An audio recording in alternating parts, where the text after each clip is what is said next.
শেষমেশ সিংহমের পা ধরতে হলো ফলতার দুষ্কৃতী জাহাঙ্গীর খানকে। যদিও তিনি নিজেকে পুষ্পা বলে দাবি করেছেন, কিন্তু আমরা সংবাদ মাধ্যম তাকে পুষ্পা বলতে নারাজ। তিনি একজন তৃণমূল কংগ্রেসের দাগি দুষ্কৃতী।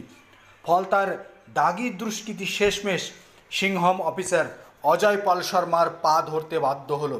সূত্রের খবর, বিধানসভা নির্বাচনে তৃণমূল কংগ্রেসের ভরাডুবির পর থেকে প্রায় দীর্ঘদিন নিখোঁজ ছিলেন তিনি। এবার শেষমেশ সিংহম বাহিনীর হাত ধরেই ঘরে ফিরতে বাধ্য হলো, কারণ আগামী 21 তারিখে ফলতায় উপনির্বাচন রয়েছে।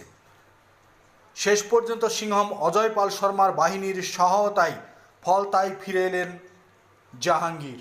আসলে আগামী 21শে মে ফলতার নির্বাচনে তাকে ওই এলাকায় উপস্থিত থাকতে হবে। এটা নির্বাচন কমিশনের নিয়ম, সাংবিধানিক নিয়ম।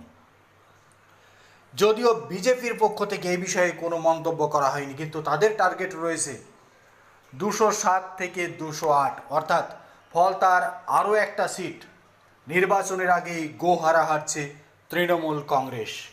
দুষ্কৃতী জাহাঙ্গীর শেষমেশ সিংহম অফিসার অজয় পাল শর্মার শরণাপন্ন হলেন। তার হাতে পায়ে ধরে নিজের আস্তানায় ফেরার শেষ চেষ্টাটি তিনি করলেন এবং আস্তানায় ফিরে কার্যত ঘরবন্দি হয়ে রয়েছেন এই জাহাঙ্গীর খান, যিনি এতদিন ত্রাস ছিলেন। কার্যত তিনি এখন ফলতার শেষ।